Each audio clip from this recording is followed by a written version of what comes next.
Bonjour à tous et bienvenue sur Crypto Signal. Aujourd'hui, on va faire une analyse on-chain, donc principalement du Glassnode, et on va faire comme d'habitude l'analyse technique, fondamentale et du sentiment sur Bitcoin. J'en profite pour vous dire de vous abonner si ce n'est pas déjà fait. Pas hésiter à activer la cloche de notification, venir nous rejoindre sur le Discord dont le lien est en description et qui du coup sur lequel on poste tous les jours des analyses et on discute crypto. Et puis éventuellement, bien entendu, mettre un like. Ça c'est important, et un commentaire d'encouragement. On est là sur le Bitcoin face au dollar comme d'habitude. Vous voyez que on n'a pas réussi pour l'instant sur le Bitcoin à casser là ce support, double support, et vous voyez qu'on rebondit pile finalement à la conjonction de ces deux supports, où on a finalement ici ce support horizontal qui se situe autour des 20 777, et puis on a également ce support oblique qui nous tient le prix du Bitcoin jusque là. Donc ce qui va être très important aujourd'hui, c'est de faire une analyse de momentum, voir un petit peu comment se comporte le momentum en daily, en weekly, etc. Et c'est ce qu'on va faire au niveau de la technique. J'insiste également sur ce support horizontal, lui-même fait partie d'un support plus important que je vais vous montrer là sur l'index. J'espère que je suis sur le bon. Oui, je suis sur le bon. Hop, et là on va dézoomer. Et globalement, il faut comprendre que on est ici sur un support très important, excusez-moi, puisque c'est globalement une ligne de tendance qui tient depuis le plus bas de 2015. Ici, on a retouché ce support au niveau de la crise Covid, et on est à présent dessus. Donc ça nous amènerait à nous dire que peut-être ça peut tenir. Finalement, tout ce bear flag, le flag qu'on est en train de faire là, c'est-à-dire cette correction montante, est en train de s'appuyer sur ce support. Très important de la tenir parce que c'est une trendline, vous l'aurez compris, qui a désormais plus de 7 ans. Si jamais on casse ça, globalement, on peut imaginer que on va faire des plus bas beaucoup plus importants. Néanmoins, pour l'instant, ça tient, et c'est important de comprendre que on est aujourd'hui en train de répondre à pas mal de questions, notamment est-ce que on pourra ici aller aux 14 000 $. Vous comprenez que ce bear flag là ici que vous voyez, donc cette espèce de canal, on va dire montant, traîne dans le temps. Il traîne dans le temps, et en général, on aime bien qu'un bear flag fasse moins de 3 semaines. Globalement, un bear flag est vraiment, il y a vraiment cette notion de durée dans les analyses de Bulkowski, qui est un analyste des patterns, qui fait des statistiques tout simplement sur les patterns. Donc on reporte ici le mât au point de cassure, et ça nous donne éventuellement, vous l'avez compris, cette target autour des 14 000 $. Pour le moment, ça n'a pas cassé. Vous voyez que ça tient à peine. On est vraiment sur le fil là, ici. Mais il faut comprendre que si jamais ça casse en termes de momentum, si jamais je me mets en weekly et que je vous montre le market cipher ici, on a cette pastille rouge là qui est apparue cette semaine et qui nous dit qu'on est sur un gros point de vente, tout simplement en weekly. Alors si on backtest, ça présage des baisses très importantes. Vous voyez le stochastique ici qui est en haut. Enfin, tout ça n'est pas très reluisant. Néanmoins, cette pastille, elle peut disparaître d'ici la fin de la semaine. C'est-à-dire que là, on est mercredi. Globalement, cette pastille, si jamais on remonte aux 23 000 $, elle peut disparaître, et elle peut éventuellement nous donner ici un stochastique qui revient un petit peu ramper un peu plus haut, qui reste un petit peu, vous le voyez, comme ça s'est fait sur ce type de corrélation-là. Par contre, ce qui n'est pas très engageant, c'est d'aller voir les marchés traditionnels. Les marchés traditionnels, on l'avait vu, on l'avait dit il y a de ça pas mal de temps, qui sont ici sur résistance. Vous le voyez là par exemple sur le Nasdaq, où on a quasiment atteint, on va dire, le haut de ce biseau là, et on s'est fait rejeter. Vous le voyez également sur le S&P 500, où c'est la même chose, on a atteint là le haut de ce biseau et on s'est fait rejeter. On s'attendrait ici à 5 vagues en tout, et pour le moment vous comprendrez que on a que 4 vagues, et on s'attendrait à une vague de baisse ici plus importante. Revenir complètement en dessous de ces niveaux là, pas forcément, mais en tout cas une 5 tronquée est tout à fait possible. Donc en gros, les marchés ici devraient soit invalider, donc tronquer la 5 beaucoup plus tôt et repartir. Là on est sur support par exemple, ou en tout cas pas loin en daily sur le S&P, c'est-à-dire qu'il n'est pas forcément cassé, on peut réintégrer aujourd'hui ou demain. Même chose sur le Nasdaq, on est effectivement sur support aussi sur le Nasdaq, donc on attendra l'ouverture de Wall Street aujourd'hui à 15h30 pour essayer de nous confirmer tout ça. On avait des targets ici qui n'avaient pas été atteintes en raison du rejet par ce biseau. mais on peut voir ici que forcément ça pue un petit peu au niveau des marchés traditionnels. En tout cas, cette correction là, soit elle s'arrête maintenant et c'est une toute petite correction et c'est une bonne chose et on vient enfin péter ce biseau, soit tout simplement on est sur une notion plus ou moins de rejet. Donc la grande question, c'est est-ce que S&P et Nasdaq sont en avance sur Bitcoin ou alors est-ce que Bitcoin est en avance sur eux, hein, qui est le premier ici dans l'idée. Globalement, si on voit 1, 2, 3... 4 et 5, on peut se dire qu'on est là pour le coup dans un mouvement qui va casser tout ça. Si jamais on voit tout simplement 1, 2, 3, 4 et une 5 qui va aller ici dans ces points bas, eh bien globalement le mouvement n'est pas fini. Donc tout dépend ici de l'interprétation des vagues, comment on identifie les structures et qu'est-ce qu'on peut voir ici à l'instant T. C'est normal d'être rejeté une première fois. Si jamais ici on est dans quelque chose d'impulsif, c'est-à-dire qu'on est dans une reprise haussière, un vrai rallye, un vrai bull run nouveau et non pas seulement un rallye de soulagement hein, uniquement sur le S&P, et bien dans ces cas-là, on aura bien entendu des nouveaux plus hauts assez rapidement. Tout ça va dépendre de beaucoup de choses au niveau fondamental, notamment bien entendu le discours de Powell ce vendredi. Powell, si jamais il nous donne du hawkish, donc du contraignant, c'est-à-dire des hausses de taux, des choses qui font un petit peu peur au niveau de narration, et bien à ce moment-là, les marchés vont continuer à corriger assez fortement. Si jamais Powell nous donne du dovish, c'est-à-dire du gentil pour les marchés et du non contraignant, en disant je pense qu'on a atteint un pic d'inflation, par exemple, ce type de phrase, on va peut-être potentiellement ici ralentir la hausse des taux, c'est-à-dire ne pas faire 0,75 mais faire 0,5, et bien à ce moment-là les marchés vont plutôt très bien le prendre. On comprend ici que désormais on est autour de 50-50 sur ce qu'attend le marché. Là vous avez 47% qui attendent une hausse de 0,50 en fin septembre et 52% qui attendent une hausse de 0,75. Donc très important, narration très importante ce vendredi. On aura aussi des chiffres sur l'inflation qui vont sortir vendredi. C'est peut-être ça qui peut permettre à Bitcoin de se maintenir à ce niveau-là et tout simplement à minima pour moi de venir faire un tour ici autour des 29 000 d'ici la fin du mois, enfin la fin du mois de septembre, vous l'aurez compris. Donc important à suivre le Cypher en weekly, pour moi c'est un signal important. Important à suivre aussi, est-ce qu'on va enfin casser cette droite là, et vous allez voir qu'en on-chain ça va être hyper intéressant parce que vous allez comprendre pourquoi on s'est arrêté au 25 000 et quelles sont les raisons de cet arrêt au 25 000 sur le on-chain. On est donc là sur BTC, on va aller faire un tour sur le Ethereum. Ethereum qui pour moi n'a pas fini forcément ici ce mouvement de baisse. On s'attendrait plutôt à un pullback ici sur cette zone-là. J'en ai déjà parlé hier hein, sur cette droite bleue. Si jamais Ethereum arrive à faire son pullback et à repartir assez facilement, on peut se dire qu'on ira faire un tour à minima autour des 2400 $. Si jamais c'est pas le cas, et bien ce sera pour Ethereum un retour autour des 1266. Si jamais on perd ici, là que cette vague là ici qui théoriquement devrait se faire à peu près en 3 là comme ceci, et bien si on perd ce signal, on pourra s'attendre ici à ce que Ethereum retourne aux 1200 $ avant éventuellement de repartir.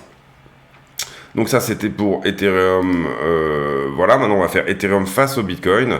Alors là on est sur des points intéressants, vous voyez qu'on avait perdu ici ce support, et désormais on est en train d'essayer de le repasser, là, donc ça redonnerait du jus pour Ethereum face à Bitcoin, tout ça, et puis bien entendu très important, casser ici cette résistance très importante qui date depuis désormais trop longtemps, c'est-à-dire tout simplement à peu près 2018. Donc là, on est vraiment sur un point quasi annuel pour Ethereum contre Bitcoin. Vite fait, une analyse du momentum en daily. Donc je reviens là sur Bitcoin. Globalement, on voit que le RSI essaye de nous marquer un rebond. On attendra la clôture de ce soir pour confirmer cette histoire. Le MACD se ralentit à la baisse. Donc vous voyez, ça pâlit là et les droites sont en train de se rapprocher.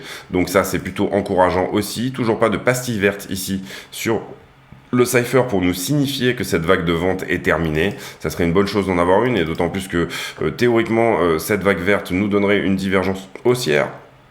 Donc globalement, en termes de momentum, à part ici, là vous voyez que on est en train de temporiser sur le stochastique. On voudrait nous que le stochastique reste bien au-dessus de la ligne rouge, la ligne de signal, et qu'il continue à monter jusqu'à la zone tout simplement de surachat. Et pour l'instant, on voit une légère inflexion depuis hier, donc attention à ça. Globalement, si on fait une très belle journée aujourd'hui, on pourrait à la fois ne pas valider cette inflexion du stochastique et également invalider le point rouge sur Cypher en weekly. Il faudrait vraiment faire pour ça un rebond technique très fort. La corrélation avec les marchés, puisque tout simplement je regarde les marchés là et je vous dis, regardez, il faut regarder que le S&P et le Nasdaq sont en correction, donc potentiellement que Bitcoin va corréler plus, et bien vous aurez compris ici que j'ai un indice de corrélation, tout simplement quelque chose qui me dit si on est fortement corrélé ou pas avec le S&P 500, donc les 500 plus grosses actions américaines, et globalement en fait la corrélation n'est pas très forte en ce moment, hein, depuis le 18 août ici, vous voyez qu'on a perdu un petit peu une forme de corrélation. En fait, Bitcoin a corrigé très tôt avant les actions, et les actions ont corrigé un petit peu plus tard, donc tout ça nous a donné quand même un ratio de corrélation de 0,44 qui est plutôt dans une zone de neutralité. Vous comprendrez ici que ici on est inversement corrélé dans le rouge, quand on est dans le blanc on est pas corrélé, et quand on est dans le vert, on est fortement corrélé. Donc pour l'instant, on pourrait imaginer que Bitcoin continue une trend qui soit totalement différente de celle des actions, ou on pourrait imaginer tout simplement, voilà, en tout cas une décorrélation à ce niveau-là. Donc ça, c'était pour le momentum et la corrélation d'avec le S&P. Globalement, est-ce qu'on va faire le momentum sur Ethereum? C'est à peu près la même chose que sur Bitcoin. Vous avez exactement les mêmes choses qui se dessinent, à savoir que le stochastique a plongé un petit peu plus bas. Et pour le coup, sur le stochastique, sur Ethereum, on a moins d'inflexion que sur Bitcoin. La corrélation d'avec les marchés est un petit peu plus forte. Et puis, globalement, pareil, le MACD qui essaye ici d'arrêter ce mouvement de vente, et le RSI qui essaye également de se reprendre ici autour des 41, mais on a un petit rejet au 47. Donc voilà, ça c'était pour la partie vraiment technique, vraiment analyse technique, action de prix, etc. Pour le moment, nous on reste dans le scénario qu'on est simplement ici dans une correction, et que effectivement Ethereum va aller à 2004 et que effectivement Bitcoin pourrait aller à 29. On remarque ici, je trouve en ce moment une forte perte de la dominance de Bitcoin. Si jamais je vais sur la Bitcoin dominance, vous le voyez ici, globalement on est sur un Bitcoin qui est à 40% de dominance. On pourrait ici aller faire un tour vers les 39,6 pour revenir visiter le bas de ce range. Donc on a effectivement des altcoins qui sont plutôt performantes par rapport au Bitcoin, ce qui nous mettrait dans le sens un petit peu d'un repassage au risk-on et d'un potentiel retour tout simplement d'actions de prix positives. Vous le voyez ici par exemple sur l'Altcoin Season Index qui est à 94, c'est-à-dire que les altcoins ne veulent plus corriger ici, et même si Bitcoin marque des points et que finalement les altcoins performent plus que Bitcoin, les 50 plus grosses altcoins ici performent plus que Bitcoin. On va maintenant faire rapidement les news. Globalement, j'ai regardé vite fait, il n'y avait pas grand chose. Les primaires qui commencent un petit peu aux États-Unis, des histoires autour du gaz en Europe. Les Américains aiment beaucoup cette narration. Ici, le discours de Powell tout simplement ce vendredi. Bitstamp qui voit un afflux massif des clients institutionnels, les institutionnels étant les professionnels de la bourse, les grosses institutions. Donc voilà, ça c'est intéressant de voir ce type d'infos. Et vous allez voir que sur le on-chain, c'est quelque chose que je vais également vous mettre en avant sur l'analyse Glassnode qui va suivre. Et ensuite, ici, on en a déjà parlé hier, mais globalement, on aura un discours de Jérôme Powell, donc le président de la Fed, ce vendredi autour des 16h, et on aura également des news autour de l'inflation ce vendredi à 14h30. Donc vendredi est une journée très importante pour le marché action américain, et c'est quelque chose qu'on suivra de près. Ici sur MarketWatch, il y a un nouveau super cycle qui émerge de l'économie, et voilà les stocks qui vont s'en sortir grâce à ça. Alors j'ai pas lu cet article, il vient de sortir, mais si jamais c'est intéressant, je ferai un point sur le Discord par rapport à ça. Donc voilà. Ensuite, on continue sur l'order flow et le sentiment. Globalement, on avait dit hier que on commençait ici à avoir des ordres intéressants. Pardon, excusez-moi, c'est un peu dur de gérer la souris avec Trading Light.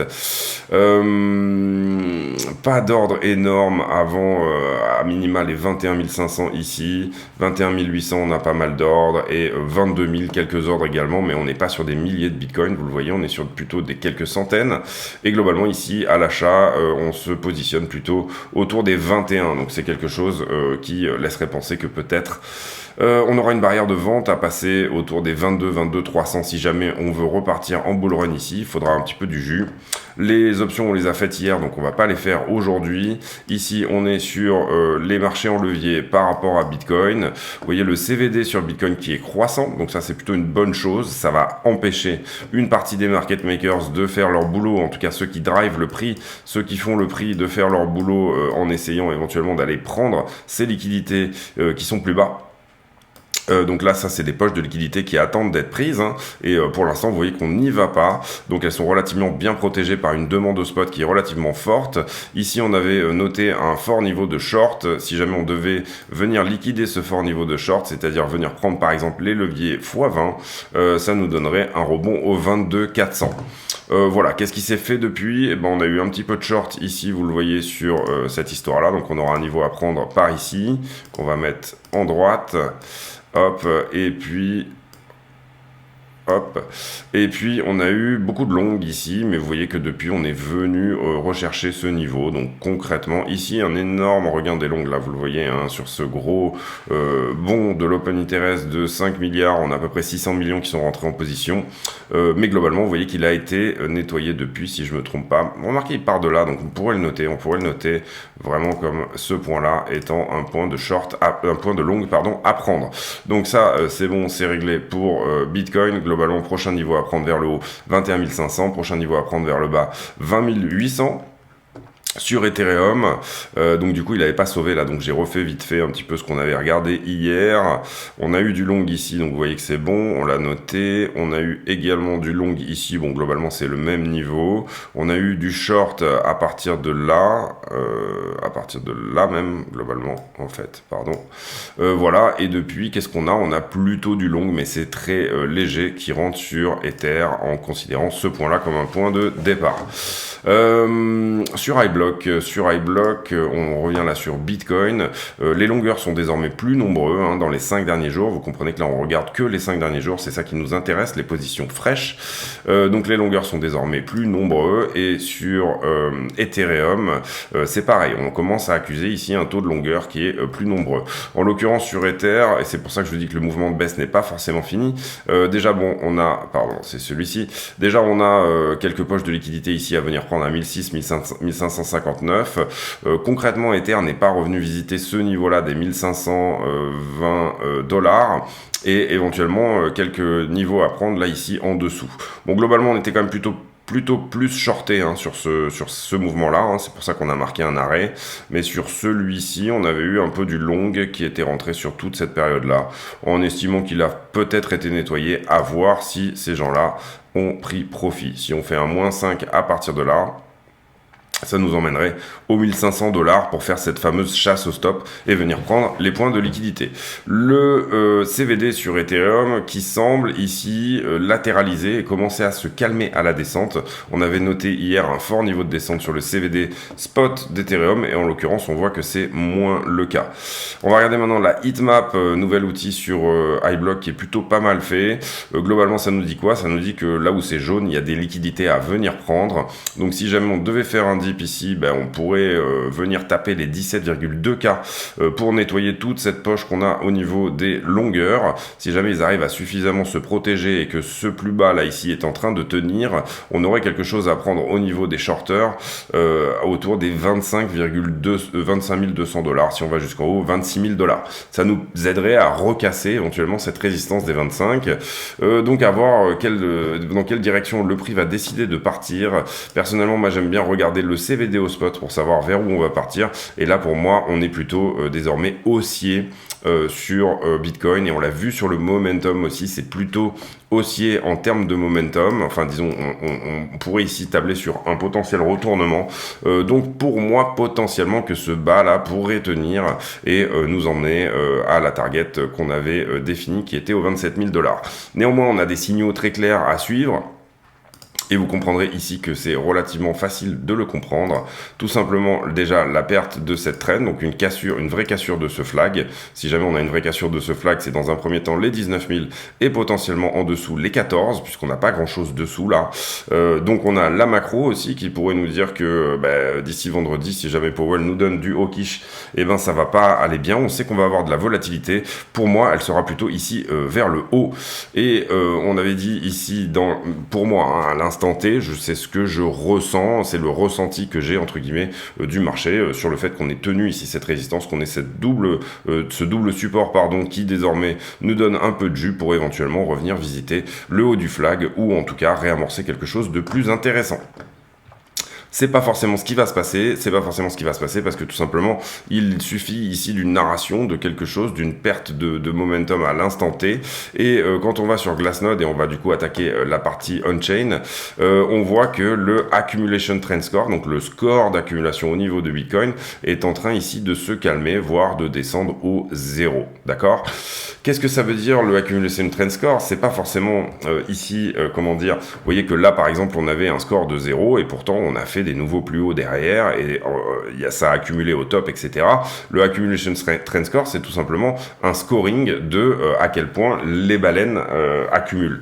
Ça veut dire qu'elles auraient peut-être ici terminé une accumulation, mais en tout cas on le voit fortement sur Glassnode et je vais vous le montrer sur ce graphe qui est très intéressant, qui est tout simplement l'accumulation des baleines. Vous la voyez ici, c'est la phase bleue, là, la phase A. Accumulation des baleines assez forte, les adresses à plus de 10 000 bitcoins qui accumulent fortement, très fortement, même on est quasi au niveau du 1, et les inférieurs à 1 bitcoin qui accumulent aussi très fortement, les autres étant plutôt sur de la stagnation. Et on a eu ici un pivot qui s'est fait, une phase B, où on était dans une phase d'accumulation et on passe désormais dans une phase de distribution, on va dire, donc c'est-à-dire qu'au moment où ce déclencheur là ici s'est fait, ça a été le fameux changement, et on le voit ici, ce changement a été quand le prix a été supérieur au realized price. Donc c'est quoi le realized price ? Et je vais vous expliquer ça tout simplement, vraiment de manière assez précise. Globalement, vous prenez la totalité des bitcoins, le prix où ils ont été achetés, vous les additionnez et vous divisez par le nombre de bitcoins en circulation. Donc c'est un prix moyen d'achat du bitcoin, tout simplement. Et là, vous le voyez effectivement que sur les derniers temps, on a commencé à venir jouer avec ce realized price, comme ça avait été le cas sur les plus bas. Hop, et je vais me mettre par ici. Et en l'occurrence, il s'est passé quelque chose quand on est revenu toucher ce prix-là, ici, autour du 18 juillet. 18 juillet, on repasse au-dessus du realized price, vous voyez qu'on le reteste, et puis ensuite, là, actuellement, on est en train de le retester à nouveau. Donc concrètement, on passe dans une phase de distribution de la part des baleines à ce moment-là. Et si je vous montre les plus de 10 000 bitcoins, ça, c'est l'augmentation des adresses de plus de 10 000 bitcoins. Effectivement, autour du 27-28 juillet, on a effectivement ce flip qui se fait. Et c'est-à-dire que là, à ce niveau-là, on commence à distribuer. Et donc, ce dont on souffre ici, c'est ça. J'en avais parlé aussi dans une autre vidéo. Les mineurs ont énormément vendu. La réserve des mineurs, alors je sais pas si j'ai cette métrique directement sur... Blocks mined, position change, miner revenue, je crois que je l'ai pas, miner balance, non, c'est un T3 et j'ai que le T2.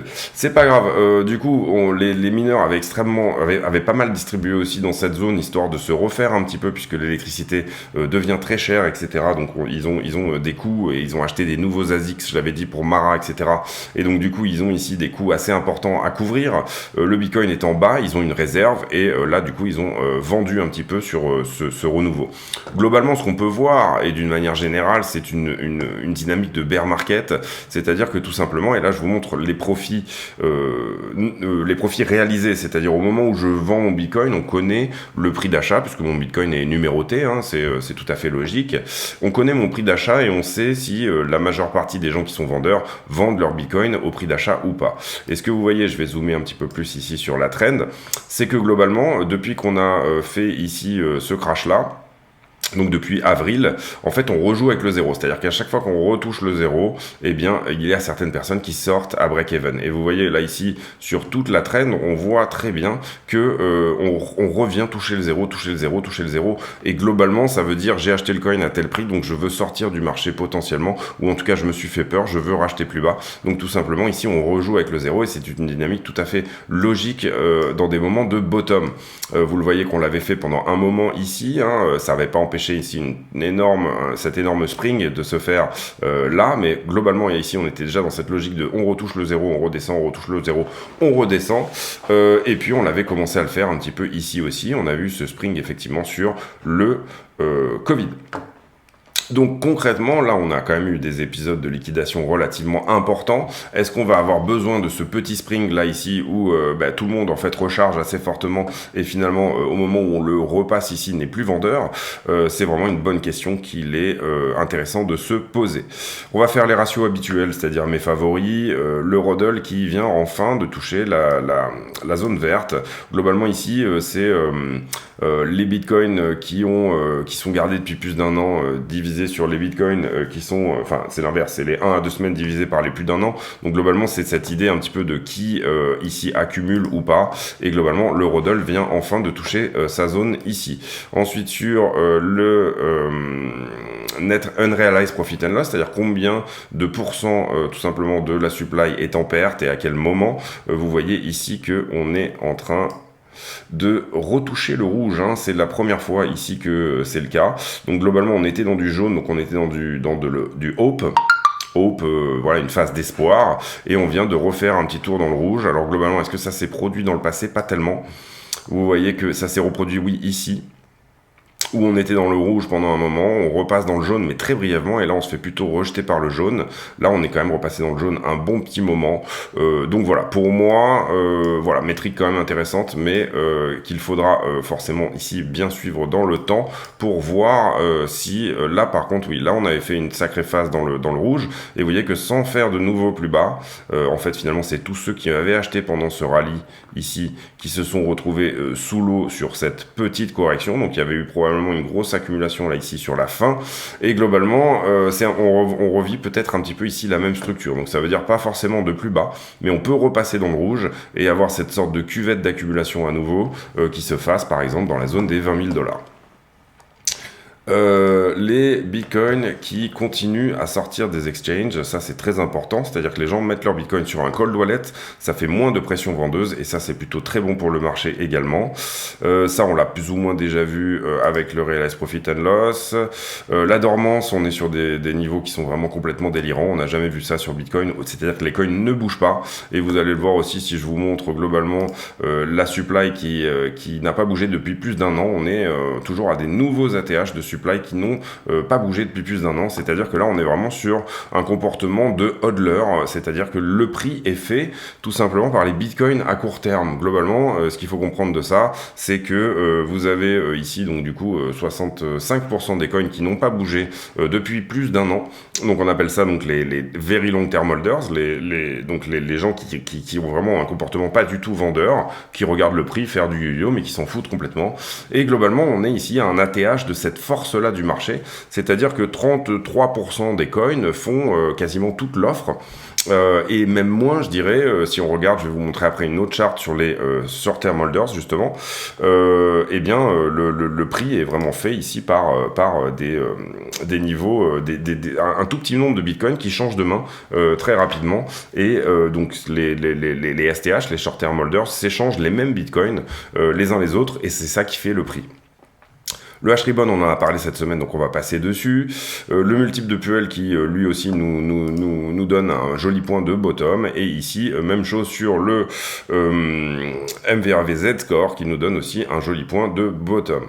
Le Realized Price, c'est ce que je vous avais parlé, donc du coup on en a discuté également. Et ben on va regarder maintenant la distribution des adresses globalement. Vous le voyez sur les 10K, et ben on a ici marqué un point là, et c'est ça qui a mis un point d'arrêt aux 25 000. On a eu distribution des 10K. En revanche sur les 1000 bitcoins, si je zoome un petit peu, vous voyez qu'on est en train ici de récupérer cette offre là, c'est-à-dire que les 1000 bitcoins augmentent. Les 1000 bitcoins globalement sont plutôt considérés comme justement ce type de short-term holders. Les 100 bitcoins qui sont en en accumulation également, hein. C'est quelque chose qu'on ne voyait plus depuis un certain temps. Vous comprenez qu'ici, on était quand même dans une phase de latéralisation, distribution, latéralisation, et là, on est en train de partir. C'est une bonne chose aussi. Et globalement, le comportement du marché a changé. Les 10 bitcoins également qui sont en accumulation, et ça, c'est relativement sain et relativement normal. Les 1 bitcoin qui sont également positionnés à l'accumulation, puisqu'on a à peu près 1 million de bitcoins, 900 000 qui sont détenus par les 1 bitcoin. Et puis voilà pour la partie, la première partie du on-chain. On va maintenant faire la deuxième partie. Je vais vous montrer d'autres charts. Donc ça, vous l'avez bien compris. Ici, qu'est-ce qui s'est passé? On avait la cohorte des plus de 10 000 bitcoins et des moins de 1 bitcoin qui étaient fortement accumulatrices. C'était les deux cohortes complètement opposées, mais c'était celles qui accumulaient depuis fin juin jusqu'à début juillet. Et là, on a changé notre fusil d'épaule complètement, où on a en fait finalement plutôt les cohortes des 10 000 bitcoins et des 1000 bitcoins qui recommencent. Ils étaient vraiment ici, à la distribution et qui recommencent à chauffer un petit peu. On le voit là, la phase qui passe du rouge vers le blanc, etc. Globalement, la cohorte qui accumule de plus, c'est les 1 à 10 bitcoins. Donc globalement, ici, entre 1 et 10 bitcoins, c'est ce que je vous ai montré sur les charts, on est au-dessus de la neutralité, on est en train d'accumuler. Et ce flip s'est fait effectivement au moment où le prix a été au-dessus du realized price, qui est, comme je vous l'ai expliqué, une sorte de moyenne. Maintenant, ici, on regarde le momentum des adresses, nouvel indicateur vraiment intéressant qui a été développé par Glassnode, qui l'a montré dans sa newsletter d'hier. Si vous ne suivez pas la newsletter de Glassnode, je vous invite vraiment à aller la suivre toutes les semaines. C'est du caviar en termes de on-chain à suivre et vous comprenez vraiment bien tous les indicateurs, etc. Alors là, désolé, j'ai masqué un petit peu l'histoire, mais en gros, on est sur cette config où on est passé en dessous là. Et globalement, ce sont les nouvelles adresses et on a une moyenne qui réagit plus vite que l'autre. Je crois que c'est on la voit, c'est une 365 jours et une 30 jours, donc la 30 jours étant la rouge, et là on a le prix du BTC, et globalement la moyenne à 30 jours ici était passée en dessous de celle à 1 an, et en fait là finalement on est en train ici de repasser au-dessus, ce qui globalement en général par le passé nous a donné tout simplement des signes de bottom, notamment en 2019 où on était passé ici à l'intérieur de le 30 jours, on avait tellement une baisse de prix importante que le 30 jours était repassé dessous, et finalement là on attendra de voir que là vous voyez ça remonte, c'est en train de remonter, on attendra que ça casse de manière à se dire qu'on est à nouveau en bull market, et après vous voyez que c'est quelque chose qui agit plus ou moins comme un support, donc quand on est en bull market tout simplement c'est quelque chose qui peut être un bon indicateur qu'on va baisser plus ou pas. Ici, je vous parle des short-term holders tout à l'heure, et globalement, là, c'est le SOPR avec une moyenne à 90 jours, donc sur 3 mois, donc on a lissé un petit peu tout ça, et en fait, on voit ici vraiment au niveau macro que les short-term holders on a de moins en moins ici de short-term holders, tout simplement, qui sont entrants sur le Bitcoin, donc on a de plus en plus de mal ici à tout simplement récupérer un peu du nouveau client, comme j'appellerais ça, si vous voulez. Et globalement, c'est autre chose que je vais vous montrer là sur les inflows, voilà exactement. Au niveau des inflows, outflows, on voit également cette macro trend qui tout simplement sous-entend qu'il y a moins d'argent, donc du coup on a une espèce de comment expliquer ça, et très souvent moi je vous dis que le début de bear market il s'est fait au premier ATH et pas au deuxième, et c'est pour ça que je vois vraiment ici une flat étendue comme étant une figure corrective, mais globalement ici on peut comprendre qu'on revient au niveau à peu près de novembre 2020 en termes d'intérêt monétaire, c'est-à-dire la quantité d'argent qui circule, qui rentre et sort de la market cap de Bitcoin est similaire au niveau de novembre 2020. Donc ça c'est important à comprendre, c'est-à-dire on voit vraiment cette trend, il faudra voir ici un nouveau plus haut, il faudra voir ici du inflow et du outflow au niveau du Bitcoin qui soit plus important. Là je vais passer sur cette trend, je vais d'abord vous montrer celle-ci. Globalement, on est sur quoi? On est tout simplement sur des volumes en fonction de l'argent que vous avez, si vous préférez. C'est-à-dire qu'on a ici les volumes de 0 à 1000 $ qui sont tout en haut. Donc ça, on signifiera que c'est plutôt les petits particuliers. Des volumes de 1000 à 10 000 $, qui sont la cohorte jaune là et qui sont plutôt les gros particuliers. En tout cas, c'est ce qu'on va estimer. Ici, en orange, ça va être plutôt les petits traders. Et puis ensuite, 200K à 1 million, ça va commencer à être un petit peu, donc ça, c'est le vert clair, ça va commencer à être un petit peu de l'institutionnel. Ici également de 1 million à 10 millions, ça va être du gros trader et de l'institutionnel. Et les très grosses institutions, 10 millions ou plus, vous le voyez, c'est la bande vert foncé que vous voyez en bas, vert pastel.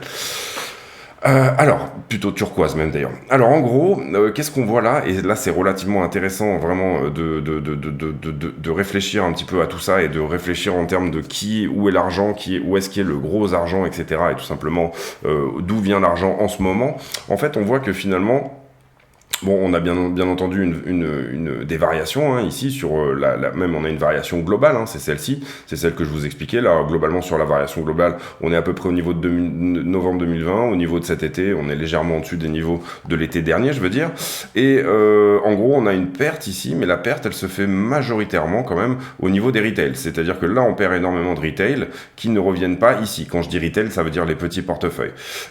Ici également, on a une inflexion vous le voyez ici, le volume qui correspond en gros à du 100 000 à 1 million, qui est relativement moindre. Mais je trouve que depuis l'entrée qu'on avait eue ici des institutionnels, donc le top étant au top, en fait, ici, on a cette trend des institutionnels qui est plutôt montante. En tout cas, elle latéralise malgré une très forte correction de prix. Donc les 10 millions et plus, ici, sur toute cette zone-là, sont très bulles sur Bitcoin et ils accumulent. Également, on le voit ici sur la cohorte supérieure. Bon, on a perdu un petit peu, bien sûr, de market cap, donc on a perdu un petit peu de ce niveau-là. Mais globalement, on est quand même sur des niveaux relativement décents et qui sont à peu près au niveau de la correction de l'été 2021. Donc en fait, la majeure partie qu'on a perdu là, c'est les particuliers, c'est vous et moi. Et là on va zoomer sur les particuliers du coup, qui vraiment ici arrivent quasiment, vous le voyez si on prend la trend ici, globalement on est à peu près par là, on est quasiment à des niveaux post-Covid au niveau des particuliers. C'est-à-dire que la perte d'intérêt s'est faite au niveau des retails et ça va dans le sens de se dire qu'on a potentiellement ici une accumulation de la part des institutions, un désintérêt des retails, donc c'est très intéressant au niveau macro pour les institutionnels pour tout simplement rentrer assez fortement sur Bitcoin et si jamais on a un désintérêt des retail, ils vont s'intéresser à nouveau, vous le voyez, quand les prix montent, tout simplement, et ça permettra de leur distribuer dans les gencives, un petit peu comme ça avait été le cas, vous le voyez ici, sur 2017. Donc l'idée ici, c'est que il faut, alors apprendre avec des pincettes bien entendu, mais on a vu qu'il y avait une accumulation des plus de 10 000 bitcoins.